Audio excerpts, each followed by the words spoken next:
नमस्कार दोस्तों, एजुकेशन 790 से मैं सुरेश यादव।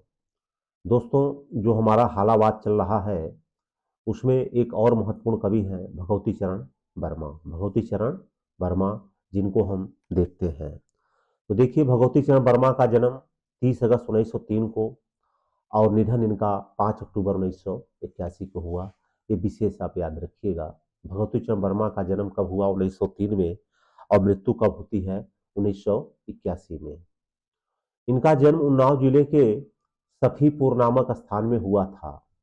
प्रारंभ से ही साहित्य में रुचि होने के कारण इन्होंने 1917 ईस्वी से कविता लिखना प्रारंभ कर दिया। कब से लिखना शुरू किया? 1917 से, मतलब 14 साल की उम्र से ही। कवि के रूप में ये अत्यधिक लोकप्रिय हुए। इसके रूप में, कवि के रूप में। आगे देखिए, इनकी कृतियों में उनके हृदय की मस्ती का पूर्ण परिचय प्राप्त हो जाता है। मतलब ऐसा दिखाई देता है। उन्हें राजनीति से सदैव अरुचि रहे, उसमें उनका रुचि या रुझान नहीं रहा। वे अहम के उपासक रहे। अहम मतलब वो व्यक्तिगत विचार को काफी महत्व दिए। व्यक्तिगत विचार को काफी महत्व दिए, वह उसी पर रुके रहे। इसका अहम का क्या अर्थ हो जाएगा? वह व्यक्तिगत, किंतु उसे उन्होंने असीमत्व प्रदान किया। और प्रारंभ से ही उन्होंने अपनी भावनाओं पर किसी प्रकार का मुलम्मा नहीं चढ़ाया। मतलब उसमें बनावटीपन नहीं ले आया। मुलम्मा मतलब उसमें बनावटीपन नहीं ले आया।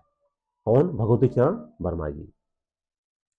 वे प्रेम की पीड़ा का अनुभव करते हैं और युग की कुरूपताओं से ऊपर उठकर सौंदर्य का सर्जन करते हैं।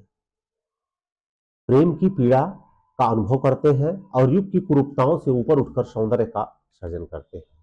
युग में जो व्याप्त समस्याएं हैं, उससे ऊपर उठ करके वो बातें कर रहे हैं। देखिए, इनकी जो महत्वपूर्ण है, जो प्रश्न में आपके आएगा, यूपी टीजीटी पीजीटी हिंदी और हिंदी व्याकरण से जहां भी प्रश्न आते हैं, तो इनकी रचनाएं 3 भागों में विभक्त की गई हैं। पहला है काव्य। तो काव्य में इनके देखिए मधुकण, प्रेम संगीत, मानव तथा रंगों से मोह, भैंसा गाड़ी इनकी कविता है, याद रखिएगा, भगवती चरण वर्मा की।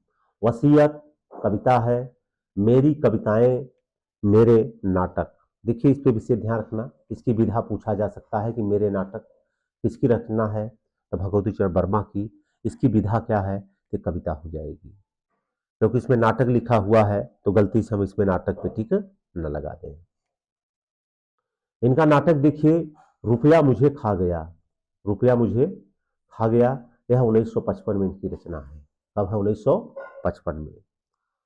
अगला देखिए, इनके उपन्यास में अपने खिलौने, अपने खिलौने, पतन, 3 वर्ष, यह राजनीतिक से है। फिर चित्रलेखा, कई बार पूछा जा चुका है, याद रखिएगा। कौन सा? चित्रलेखा। भूले बिसरे चित्र, यह भी पूछा जा चुका है। और इसकी रचना कब हुई? 1959 ईस्वी में। टेढ़े मेढ़े रास्ते, यह एक सामाजिक उपन्यास है। ये कौन सा उपन्यास है?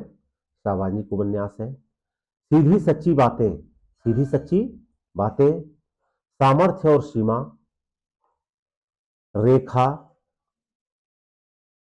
वह फिर नहीं आई, वह फिर नहीं आई, सबह नचावत राम गोसाई, सबह नचावत राम गोसाई, ये भी याद कर लीजिएगा, महत्वपूर्ण उपन्यास है।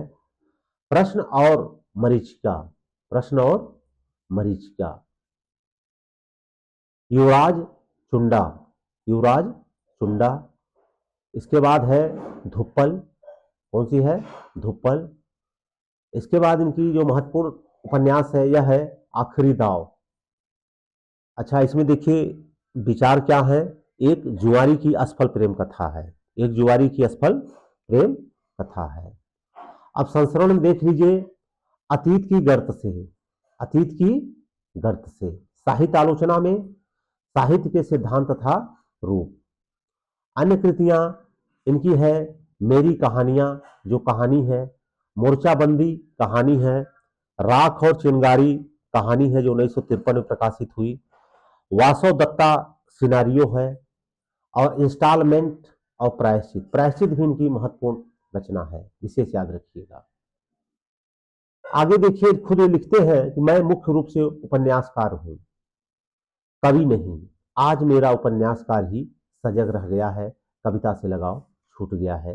ये इनके बारे में महत्वपूर्ण विचार है। तो कई बार पूछा जा सकता है किसने कहा है या किसके बारे में कहा गया है, तो भगवती चरण वर्मा हो जाएंगे और भगवती चरण वर्मा हो जाएंगे।